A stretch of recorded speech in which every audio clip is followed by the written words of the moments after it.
Life at 32 wasn't quite what I'd pictured. Working as a dentist in a bustling clinic, you'd think I had it all sorted. But behind the professional smiles and polished veneers of my day-to-day, my personal life was fraying at the edges. Ethan and I, Kelly, we'd been hitched for 8 solid years. 8 years that felt both like a blink and a lifetime, especially now that the warmth had seeped out of our marriage, leaving a chill I couldn't shake. We never had kids, not that we didn't try. It just never happened for us, and lately, that felt like less of a disappointment and more like a dodged bullet.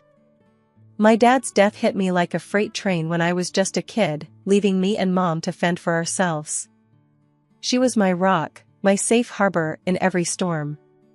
Now, she was the one needing protection, holed up in a rehab center fighting her own battles. I visited her every chance I got, pouring out my worries and fears about Ethan and the gaping rift between us. "He's just not the same, Mom," I confessed during one of those visits, the sterile scent of the center mingling with my unease. "It's like I'm living with a stranger. He's distant, cold even. I don't know what I did wrong." Mom, frail yet fierce as ever, pulled me into a hug that felt like home. "Honey, you've done nothing wrong. People change, and sometimes, not for the better. Remember, I'm here for you, no matter what. Even if you think divorce is the answer, I'll stand by you." Her words were a balm, but they couldn't quite heal the growing wound in my heart. The change in Ethan was like night and day. I reminisced about the man I fell in love with, the one who'd surprised me with midnight picnics and lazy Sunday drives. Now, getting him to share a meal at the table felt like an achievement. Our conversations had turned into monologues, with me playing the lead and Ethan the disinterested audience. "Babe, can we talk? It feels like you're miles away lately," I'd say, trying to bridge the distance. "Yeah, sure. Just let me finish this thing for work," he'd reply, his eyes never leaving the screen of his laptop. But later never came. It was always some project, some deadline that kept him tethered to that damn computer and miles away from our marriage. Mom saw right through me, the worry lines etched deep in my face mirroring her own. "Life's too short, darling. You deserve happiness, with or without him. Don't forget that." Her words echoed in my mind long after our visits. Ethan's transformation from the loving partner, who'd once held me through the night during my darkest times, to this indifferent shadow of a man was baffling. It wasn't just the absence of laughter or the dwindling conversations. It was the lack of interest in anything that concerned me or us. My achievements at the clinic, once celebrated with champagne, now went unnoticed. My worries, once soothed by his words, now lingered in the air between us, unaddressed. I couldn't help but wonder where it all went wrong. Was it the pressure of our unspoken grief over not having children? Or had Ethan simply fallen out of love with me, leaving his body beside me as his heart wandered off somewhere I couldn't reach? The more I pondered, the more I realized how much I leaned on Mom's strength and wisdom. She was my guiding light in the fog that my marriage had become. And as I watched her battle her own demons with a grace I admired, I knew I had to find the strength to face mine. Whether Ethan was by my side or not, I was determined to find my way back to happiness, with Mom's unwavering support lighting the path ahead. That morning, the call came like a bolt from the blue. The voice on the other end, too clinical, too detached, informed me my world had just crumbled. "I'm sorry to tell you, your mother passed away early this morning," the nurse said, her voice a flat note in the cold symphony of my despair. I stood there, phone in hand, feeling like I'd been punched in the gut. The tears came hard and fast, a torrent of grief that I couldn't stem. Through the blur, I dialed Ethan, my voice a cracked whisper of the devastation rocking me. "Ethan, it's Mom, she's gone," I managed to get out between sobs. There was a pause, a silence that stretched too long. "Oh, Kelly. Is that all? What about the inheritance stuff? Did they say anything?" Ethan's voice was cold, distant, as if he was talking about a stranger's misfortune, not the death of the woman who'd been like a mother to him too. I felt a punch in the gut. Seriously? That's your first question? My mom just died, Ethan. Look, Kelly, I'm slammed at work. Can we talk about this later? Maybe tonight? His voice was as cold as ice, not a drop of sympathy or love. The rest of the day was a blur. I couldn't focus on my patients, couldn't stop the tears, couldn't believe my mom was gone. And Ethan? His reaction kept replaying in my mind, adding salt to an open wound. Home didn't feel like home that evening. It felt like I was walking into a negotiation, not a place of love and comfort. Ethan was there, all right, looking as if he was gearing up for a board meeting rather than comforting his grieving wife. So, about your mom's passing? He started, no preamble. It's sad, yeah, but we need to think about the future. This could be good for us, financially speaking. I stared at him, disbelief and anger mingling with my grief. Good for us? My mom just died, and all you can think about is money? What happened to you, Ethan? Where's the guy I married? He shrugged, a gesture so dismissive it stung. I'm being realistic. We've got to look at the big picture here. Life goes on, and this inheritance could really help us out. That's when it hit me. The man standing in front of me was a stranger, his words slicing through the last threads of what I thought our marriage was. I missed my mom more than ever, not just for her loss, but for the absence of her guidance in this moment of utter disbelief and betrayal. How can you be so heartless? I asked, the fight draining out of me. My world is shattered, and you're counting cash. Ethan didn't blink. Life's tough, Kelly. Best get used to it. We'll talk more when you're thinking clearly. About the will, I mean. I realized then and there, no amount of money, no inheritance, could fill the void my mother's passing had left, nor could it bridge the chasm between Ethan and me. This was more than loss, it was a revelation of true colors, a beacon of how alone I truly was in my grief. The day of my mom's funeral was a storm of emotions, a whirlwind of grief and disbelief swirling inside me. The ceremony was set, a final goodbye to the woman who'd been my everything. Family, friends, even folks from the clinic where I worked, they all showed up, their faces etched with sorrow and support. But Ethan, my husband, was nowhere to be seen. As the service went on, whispers began to circulate. Where's Ethan? Isn't that her husband's seat empty? The absence of my supposed life partner at such a critical moment was a glaring, painful hole in the proceedings. I could feel the pitying glances, the unspoken questions. I stepped out, needing a moment, and dialed Ethan, my hands trembling with a cocktail of rage and despair.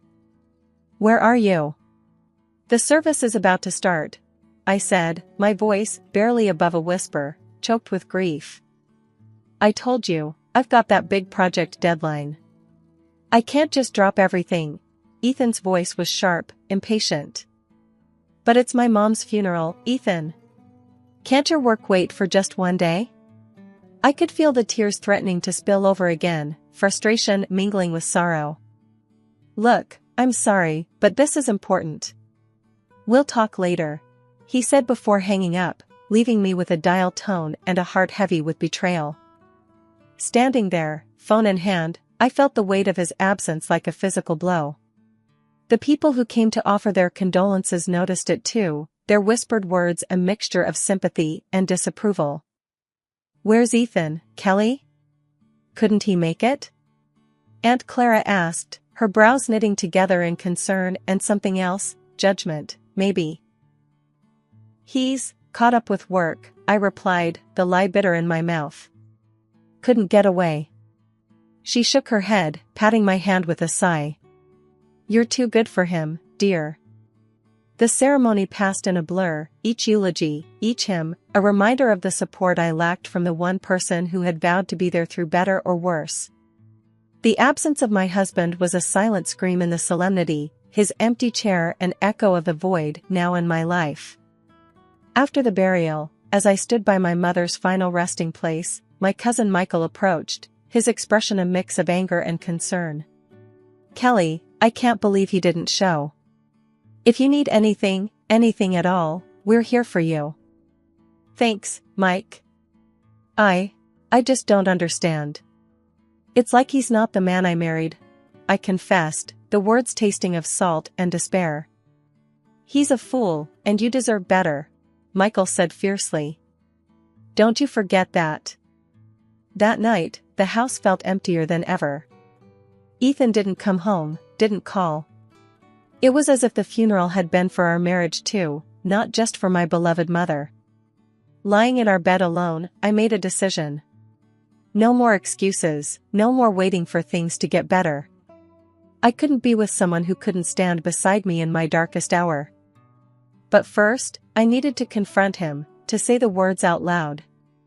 Only then could I start to heal, to rebuild from the ashes of my grief and a marriage I could no longer save. Ethan's absence at the funeral wasn't just a missed obligation, it was the final unraveling of our life together, a clear sign that it was time for me to find my path forward, alone. As dawn crept through the curtains, casting a pale light on the emptiness around me, I steeled myself for the conversation ahead, for the end of one chapter and the uncertain start of another. Since the beginning of our marriage, Ethan and I had one big dream, a home of our own, not just any home, but a place where we could grow together, maybe even raise a family. We'd sit on our cramped second-hand couch in the tiny apartment we rented, poring over house listings and dreaming of the day we'd have enough for a down payment. "It's gonna be beautiful, babe." A big backyard, a kitchen with an island, room for the kids to play, Ethan would say, his eyes lighting up with every word. I believed in that dream just as much, imagining holiday dinners and a house filled with laughter. Fast forward to now, and that dream felt like a cruel joke. Standing in our kitchen, bank statements in hand, the reality hit me hard. Our account, once steadily growing with every sacrifice and saved penny, was empty. I felt like the floor had given way beneath me. When Ethan walked through the door that evening, I was waiting, the bank statements still clutched in my hands. "Ethan, where's our money? Our account is empty. All those years of saving. What happened?" He just shrugged, a nonchalant gesture that fueled my growing anger. "Needed it for some urgent stuff." "Don't worry about it." "Urgent stuff?" I shot back, my voice rising. "That was our future, Ethan." "Was it for her? For your mistress and her kid?" The accusation hung heavy in the air between us. Ethan's face went pale, his usual confident demeanor faltering. How did you know about that?" Without a word, I slammed the photos on the table in front of him, pictures of him with another woman, their intimacy undeniable, and a child that bore a striking resemblance to him. His expression crumbled, the truth laid bare between us. This is where our dreams went, Ethan? To another family?"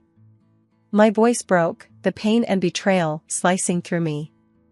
Ethan opened his mouth to respond, but the words seemed to fail him. The man I had married, the one who shared my dreams, was a stranger now, his choices unraveling the life we had built together. I'd hired a private investigator after months of doubts, and the findings were as clear as day. The moment I learned the truth about where he was during my mom's funeral, everything clicked. He wasn't at work, he was with her, his mistress. "I've known about your cheating for a while," I said, my voice steady despite the storm inside. "Hired a PI. Saw you with her, on the day we buried my mom. You weren't at work." Ethan laughed, a sound that once brought me joy now filled with mockery. "I've been wanting to end this for a long time," he admitted with a coldness that cut deeper than his words. "I was just waiting for you to get your inheritance. Guess there's no reason to wait now." His confession was a slap in the face, but it also lit a fire in me. I wasn't going to let this defeat me. "You're leaving, but not with my money," I declared with a newfound strength. I informed him of my decision to file for divorce and demanded the return of the money he'd taken from our account, money we'd saved together for a future that was now in ruins. He didn't argue, just packed his stuff and left with a smug look that made me want to scream. The moment the door slammed shut, I called my lawyer, my hands trembling but my voice clear. I'm filing for divorce. He's drained our account for his needs. I want that money back. The lawyer was optimistic, a small comfort. You've got a strong case. Gather all your evidence, photos, bank statements, everything. We'll go after him for every penny. As I hung up the phone, I felt a sense of clarity. The man I had married, the life we had built together, was gone. But in its place was a chance for a new beginning, one where I could rebuild on my own terms, without deceit or betrayal shadowing my steps.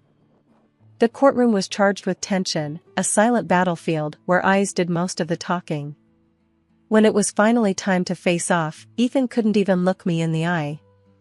The judge's gavel might as well have been the final nail in the coffin of our marriage. You're ordered to return half the savings from the joint account, the judge declared, his voice firm and devoid of sympathy for the man on the other side of the courtroom. Additionally, you'll compensate for your deceitful actions. Sitting across from him, I could barely contain a triumphant smile.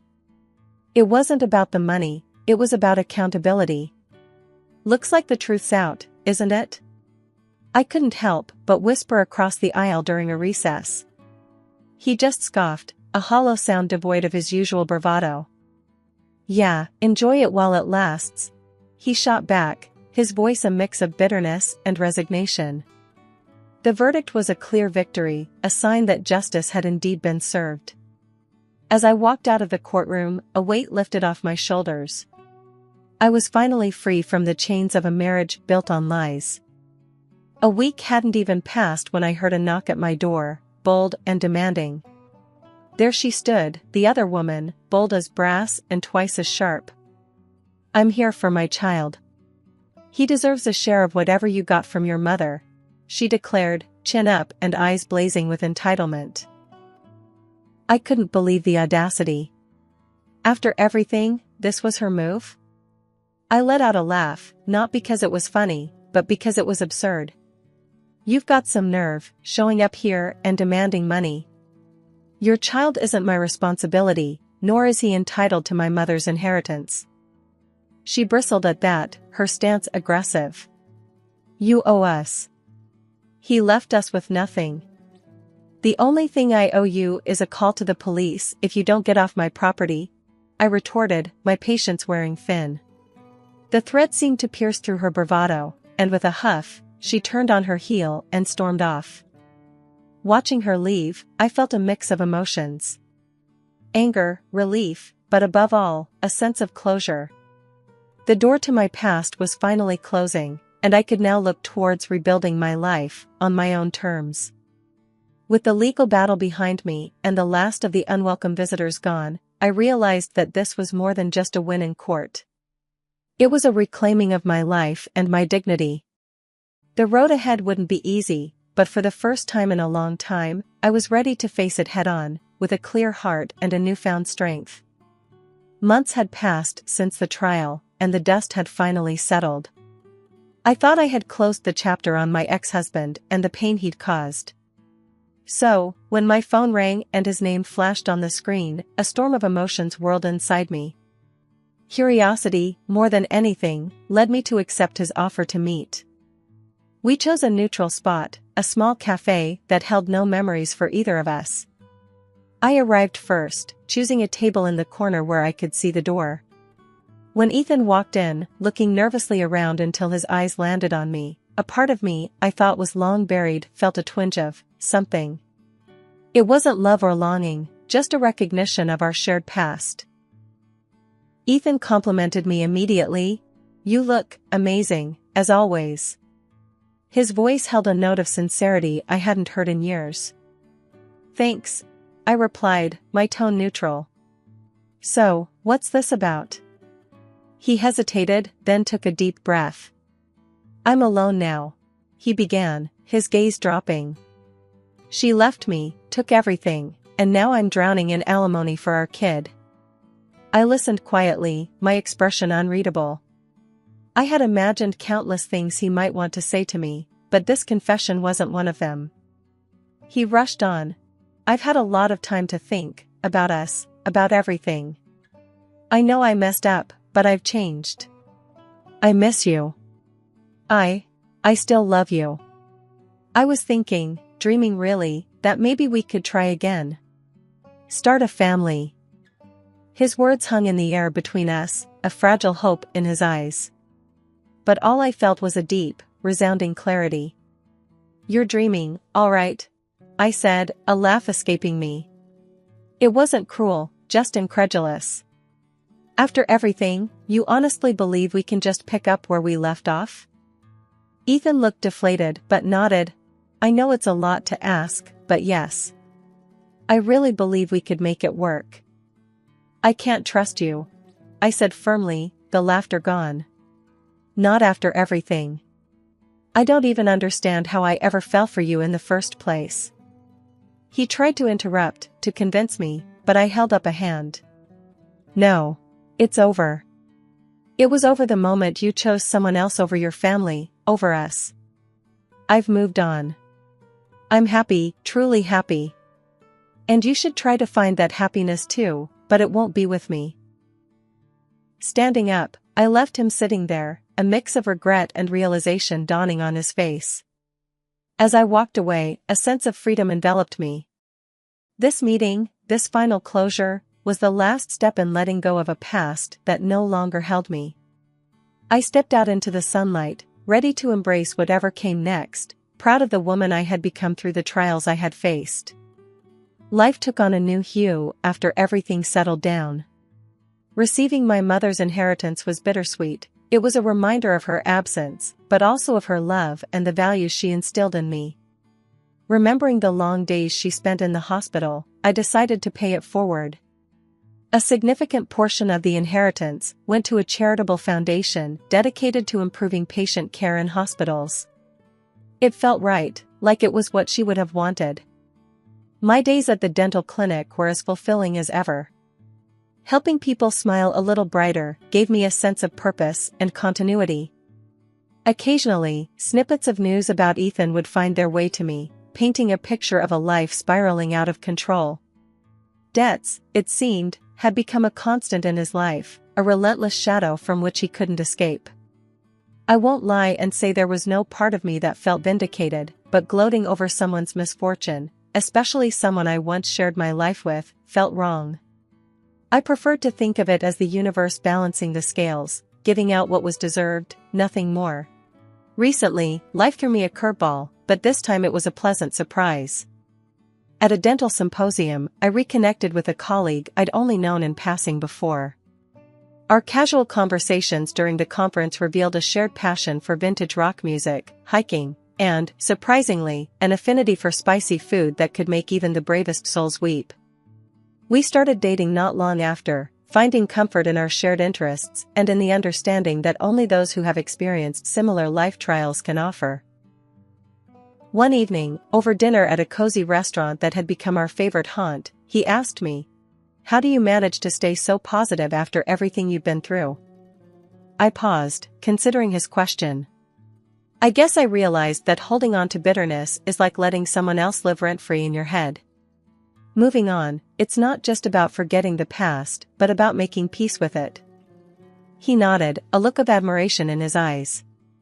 I admire that about you. It's not easy. Smiling, I reached across the table, squeezing his hand. Life's too short to dwell on what could have been. It's about what could be. As we left the restaurant, walking hand in hand under the starlit sky, I felt a sense of peace and anticipation for the future. Life was moving on, and so was I, carrying the lessons of the past and the hope for tomorrow. And so, as this chapter of my life closes and a new one begins, I carry with me the strength and wisdom gained from trials faced, knowing that whatever comes my way, I'll face it with a smile. Just like my mother taught me.